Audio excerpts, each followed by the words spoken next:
Assalamu alaikum wa rahmatullahi wa barakatuh. Aujourd'hui, je voudrais vous parler d'un sujet qui change complètement. Euh, il s'agit de la langue des signes. La langue des signes, c'est un merveilleux moyen de s'exprimer et de communiquer. Pourquoi? Parce que ça engage tout le corps et qu'on s'engage dans une communication visuelle, une communication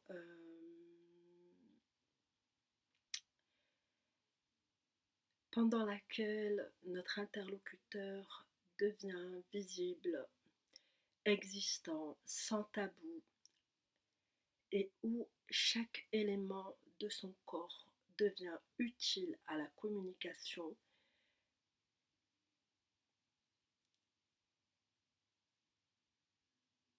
et non pas un tabou ou une gêne quelconque. Parce que, il est important de préciser, malheureusement, que notre merveilleuse religion, notre merveilleux dîn a été beaucoup trop dévoyé. Dévoyé pourquoi? Parce que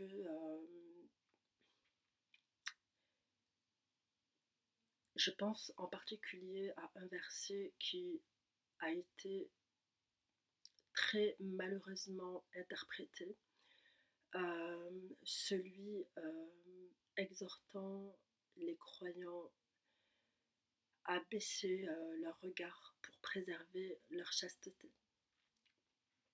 Ce verset est très mal compris, très mal pratiqué. On abuse beaucoup trop de ce verset au point qu'il devient pratiquement interdit de regarder ou de porter le regard pour certains d'entre nous, alors qu'Allah subhanahu wa ta'ala n'a aucunement interdit de regarder. Au contraire, dans le Coran, Allah subhanahu wa ta'ala il nous exhorte à regarder, à porter le regard sur le ciel dans la sourate Al-Mulk et sur les croyants et ne pas détourner notre regard d'eux dans la sourate de la caverne, dans la sourate Al-Kahf. Allah subhanahu wa ta'ala, il nous invite à bien utiliser notre corps, à bien utiliser nos sens, à bien utiliser la parole, à bien utiliser le regard, à bien utiliser l'audition, à bien utiliser notre énergie, à bien utiliser notre corps dans sa globalité. Allah subhanahu wa ta'ala nous invite à user avec droiture et avec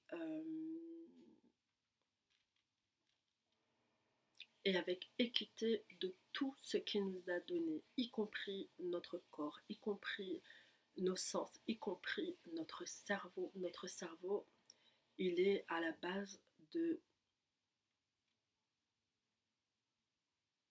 tout notre ihsan. Et si on ne connaît pas notre cerveau, et si on ne connaît pas ces extensions qui se rallongent jusqu'à nos relations sociales et jusqu'à nos autres nous-mêmes, qui sont nos frères et sœurs, qui sont nos frères et sœurs en religion, en humanité, bref, nos autres nous-mêmes, eh bien alors, on n'est pas dans la religion, mais on est dans une prétention de religion et on dévoie notre dîn au lieu de le vivre pleinement et au lieu d'être éclairant pour l'humanité et pour nos prochains. Et donc aujourd'hui, je voulais vous parler de la langue des signes. Parce que la langue des signes, c'est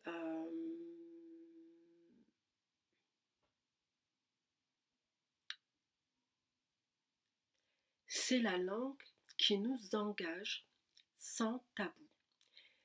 C'est la langue qui nous rappelle que les entendants sont dans... euh, que les entendants sont tellement comblés de bienfaits par Allah subhanahu wa ta'ala qu'ils perdent en reconnaissance et qu'ils tombent et qu'ils tombent et qu'ils tombent en réalité dans les west-west. Dans les west-west, ils tombent dans les west-west très facilement. Allah subhanahu wa ta'ala a accordé aux entendants la capacité de communiquer par voie aérienne. Par voie aérienne, c'est vraiment extraordinaire. Et la plupart des entendants oublient cela. Ils oublient cela. Ils oublient cela et par cela, par le bienfait de pouvoir entendre par voie aérienne, subhanallah, les croyants, alors qu'ils sont censés honorer ce don qu'Allah subhanahu wa ta'ala leur a donné, ils vont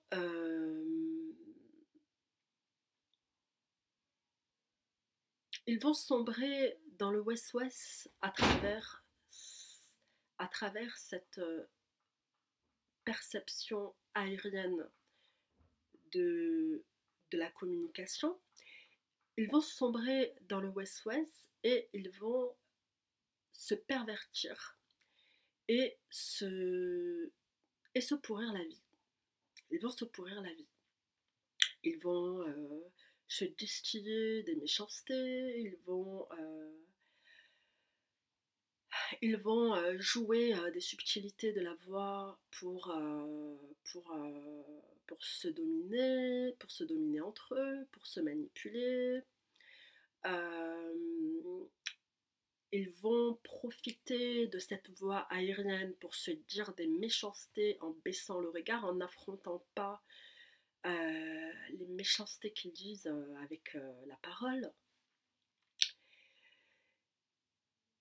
Et il est important vraiment de faire le point là-dessus, parce que Allah subhanahu wa ta'ala nous dit dans le Coran: l'ouïe, la vue et le cœur. Sur tout cela, vous serez interrogés. Et on connaît bien la caractéristique de la gratuité. Quand Allah subhanahu wa ta'ala nous donne des choses gratuites, quand Allah subhanahu wa ta'ala nous comble de bienfaits, à défaut d'être reconnaissant, de les reconnaître, de s'en rappeler, de s'humilier par rapport à la munificence d'Allah, par rapport à son immense générosité envers nous, eh bien on devient des ingrats. On se sert des merveilles qu'il nous donne pour agir dans l'abomination et on cesse d'honorer le dépôt qu'Allah subhanahu wa ta'ala nous a fait lorsque l'on s'est engagé envers lui à l'adorer sans lui associer et à faire régner ici-bas l'équité, la justice, en luttant contre la corruption. Quand on lutte contre la corruption, ça commence en nous, à l'intérieur de nous, avec ce qu'on perçoit, avec ce qu'on ressent et ce que l'on va confirmer comme étant une vérité ou quelque chose de fallacieux. La lutte contre la corruption, elle commence avec notre traitement de l'information que l'on perçoit et ça commence dans notre tête et dans notre cœur.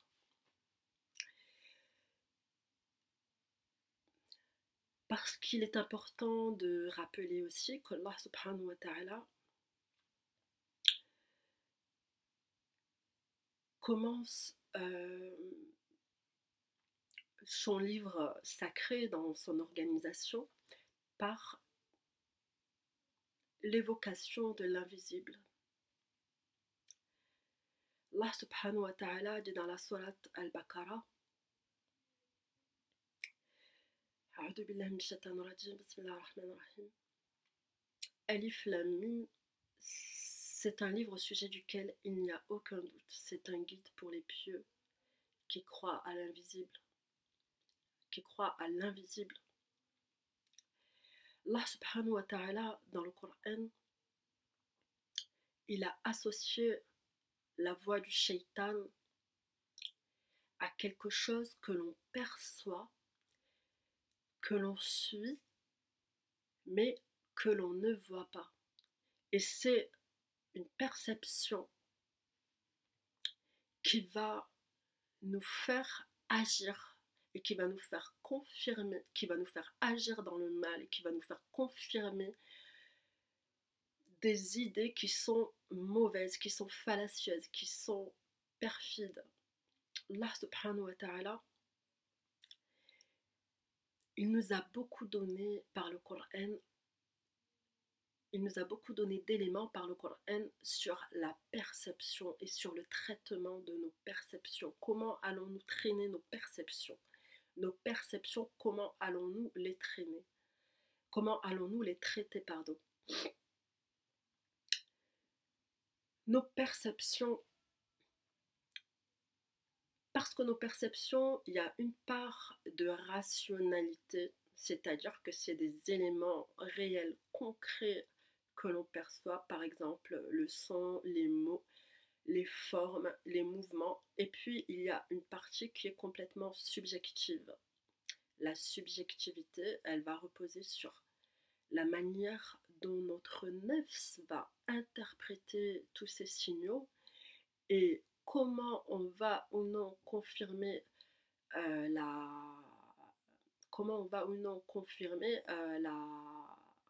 la suggestion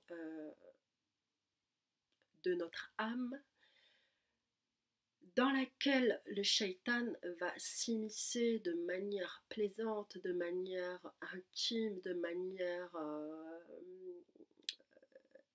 complaisante pour notre ego, de manière à valoriser le narcissisme, de manière à conforter le narcissisme. Le narcissisme, il ne faut pas l'oublier, et il faut insister là-dessus. Le narcissisme, c'est l'égolatrie, c'est l'adoration de soi. Et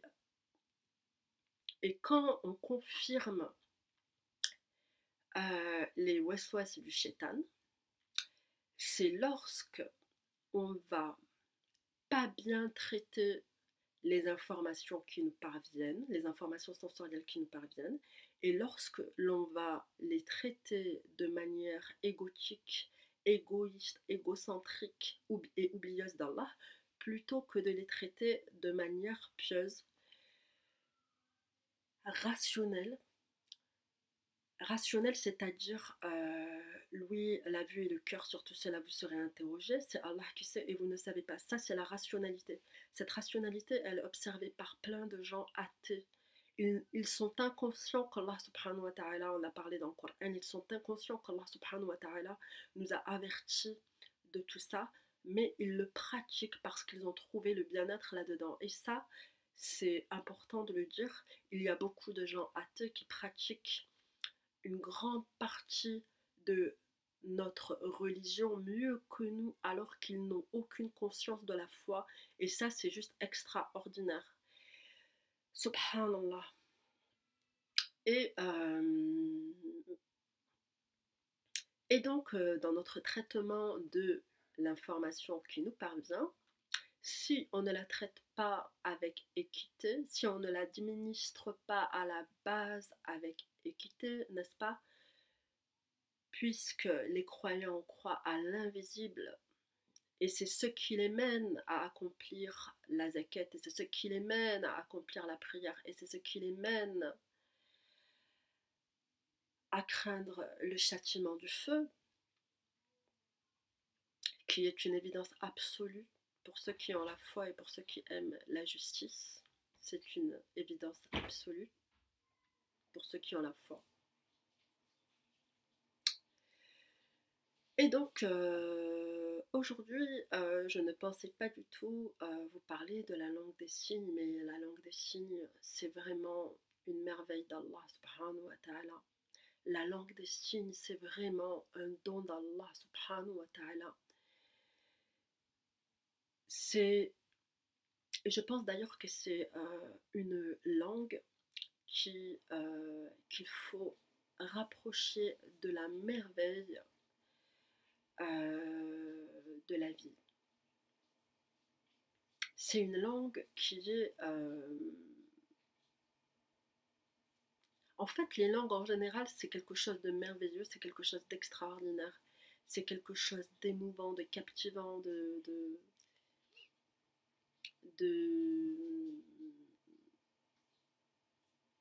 d'existentiel aussi. Parce que par les langues, on exprime notre esprit, on exprime notre pensée, et c'est par la langue qu'on marque notre existence et qu'on prend ses marques. Mais sincèrement, j'aurais jamais pensé faire une vidéo au sujet de la langue des signes. Pourtant, Allah subhanahu wa ta'ala, dans son immense miséricorde, a mis des gens privés d'audition parmi nous. Il a mis aussi des gens privés de vision parmi nous. Il a mis, subhanahu wa ta'ala, des gens éprouvés de toutes sortes, mais évidemment, ce sont les handicaps visibles qui vont plus susciter notre pitié et notre attention. Mais paradoxalement, on en revient à ce qui est visible. Tout ce qui n'est pas visible va tomber dans l'oubli. Vis-à-vis de notre conscience. Et c'est pourquoi il faut revenir toujours au rappel que l'islam, c'est le din de ceux qui croient à l'invisible, de ceux qui honorent l'invisible, de ceux qui se rappellent qu'une partie du haqq est dans ce qu'on ne voit pas, une partie du haqq est dans ce qu'on ne voit pas. Et pour pas oublier ça, il faut rester connecté à notre conscience du visible et notre conscience de l'invisible. Comment être connecté, comment rester connecté à notre conscience du visible en pratiquant quelque chose qui soit visible et qui soit utile et visible. Comment rester connecté à notre conscience de l'invisible en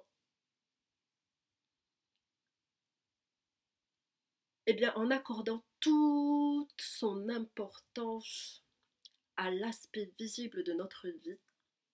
On met en relief l'importance et la gravité de tout ce qu'on ne peut pas voir. Quand il y a des choses qu'on ne peut pas voir, ça peut être catastrophique pour nous. Et quand il y a des choses qu'on ne peut pas voir, il importe de les rendre visibles, entre guillemets, c'est-à-dire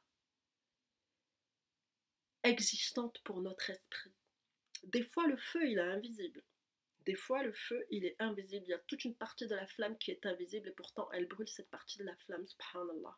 Et il y a toute une partie de la vie qui est invisible et qui contribue pourtant à nous constituer, à nous faire exister, à être là en nous et à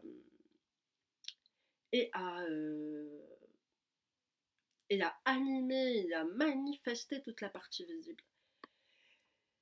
Et c'est pourquoi les musulmans, ils doivent veiller à la visibilité pour veiller veiller et surveiller toute la partie de l'invisibilité qu'il ne faut pas oublier. Si on oublie une partie de notre existence, on va s'oublier nous-mêmes, on va oublier ce qu'Allah subhanahu wa ta'ala a créé, a mis en nous, on va oublier une partie de notre sensorialité, on va oublier une partie de notre spiritualité, on va oublier une partie de notre intelligence, on va oublier une partie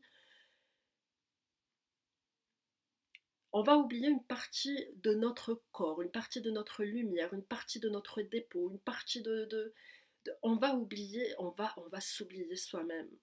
Et comment ne pas oublier ce qu'Allah subhanahu wa ta'ala nous a donné en le craignant comme il doit être craint, en craignant Allah comme il doit être craint. Quand on craint Allah comme il doit être craint, on ne va pas craindre des gens qui vont nous faire oublier Allah subhanahu wa ta'ala. Et ça, c'est vraiment fondamental.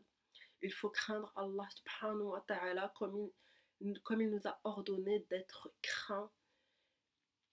Et c'est lui qui nous a créés, et c'est lui qui nous guide, et c'est lui qui nous éclaire, et c'est lui qui nous donne, c'est lui qui nous bénit, c'est lui qui nous rzaq, c'est lui qui nous...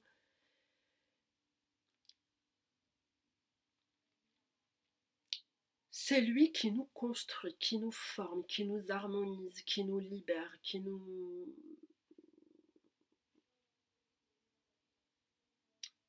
accorde ses grâces. La grâce est dans sa main et il est omnipotent. Alhamdulillah. Et donc, la langue des signes, c'est très, très, très, très, très, très, très important. La langue des signes, la langue des signes. La langue des signes. On est berné, on est abusé, on est chiffonné en réalité par la voix aérienne qui vient, qui passe comme un west-west, qui joue comme de l'instrument de musique. Pourquoi est-ce que certains parmi nous ont interdit les instruments de musique? Pourquoi est-ce que certains parmi nous ont interdit les instruments de musique? Je dis certains d'entre nous parce que le Coran n'interdit pas les instruments de musique clairement par des termes. Le Coran, nulle part dans le Coran, il n'est écrit les instruments de musique sont interdits, ne jouez pas de l'instrument, n'écoutez pas de la musique. C'est écrit nulle part dans le Coran. Pourtant, la voix aérienne est si troublante que certains parmi les musulmans ont interdit la musique parce qu'ils l'ont mise dans le groupe des West-West. Mais en réalité, Allah subhanahu wa ta'ala parle dans le Coran du West-West du shaitan. Susurre par ta voix, inspire-leur de changer à la création d'Allah et inspire-leur des paroles trompeuses. Et en réalité, tout ça, c'est la voix, tout cela, en réalité, on le retrouve dans la voix de notre égoïsme, dans la voie de notre narcissisme. Tout ce qui est dans la voie de notre égoïsme et de notre narcissisme est une iniquité, Et Shaitan se trouve là-dedans, il se trouve dans cette voie. Quand Allah subhanahu wa ta'ala dans le Coran nous parle de Adam et Ève, ils avaient déjà tout, ils étaient déjà éternels. Ils étaient déjà merveilleux et éternels. Et le shaitan est venu, et comment est-ce qu'il les a trompés? Il les a rendus égocentriques. Subhanallah, il les a rendus égocentriques, le shaitan, et il leur a dit, oui, si vous mangez de ce fruit, vous serez éternels. Et voilà comment Adam et Ève se sont retrouvés sortis du paradis par leur égocentrisme. Ils sont tombés dans le panneau de leurs égos. Dans leur esprit, ils se sont fantasmés comme des divinités et ça les a fait sortir du paradis parce qu'ils sont devenus égocentriques, ils se sont égocentrés. Subhanallah. Et il faut jamais oublier que le shaitan, il se, il se distille, il se faufile dans la voie, dans la sensorialité et dans la complaisance de notre égocentrisme, de notre narcissisme, du fait de s'adorer, du fait de s'adorer soi-même, d'aimer se lancer des fleurs, d'aimer se valoriser, d'aimer attirer l'attention, etc. etc. Et en fait, Allah subhanahu wa ta'ala nous a comblés de bienfaits. Et si on comptait les bienfaits d'Allah subhanahu wa ta'ala, on ne pourrait pas les dénombrer. Et la lutte, la grande lutte dans tout ça, c'est de rester équitable. C'est de rester équitable. Et sincèrement, d'arrêter de se fondre en pitié pour des gens qui sont aveugles, pour des gens qui n'entendent pas, parce qu'en réalité, les gens qui sont aveugles et les gens qui n'entendent pas ont été comblés de bienfaits, parce qu'Allah subhanahu wa ta'ala, il nous a comblés de bienfaits apparents et cachés. Et quand Allah subhanahu wa ta'ala détériore ou enlève une partie de la sensorialité visuelle ou auditive à des gens, et que ces gens deviennent soit sourds, soit aveugles, ou qu'ils naissent sourds ou qu'ils naissent aveugles, eh bien, il leur accorde une sensorialité et une spiritualité magnifique, magnifique. Et malheureusement, les gens qui sont comblés des bienfaits sensoriels dans la vie temporelle éphémère de la dunya et qui entendent bien, qui voient bien très souvent, ils sont leurrés et ils s'oublient eux-mêmes à cause de ces bienfaits, subhanallah, parce qu'ils s'habituent à ces bienfaits comme des acquis, alors qu'en réalité, ce sont des prêts d'Allah subhanahu wa ta'ala. Et donc, pour conclure cette vidéo, je vais rappeler un petit verset de la sourate de l'araignée.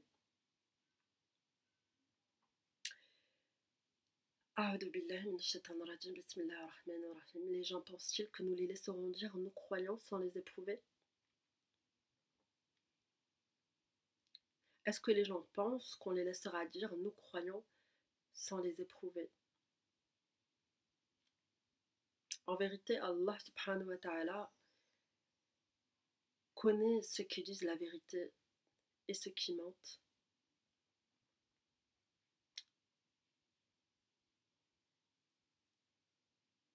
Et quiconque lutte ne lutte que pour lui-même, car Allah subhanahu wa ta'ala peut se passer de tout. Assalamu alaikum wa rahmatullahi ta'ala wa barakatuh wa salam wa salat ala rasulillah.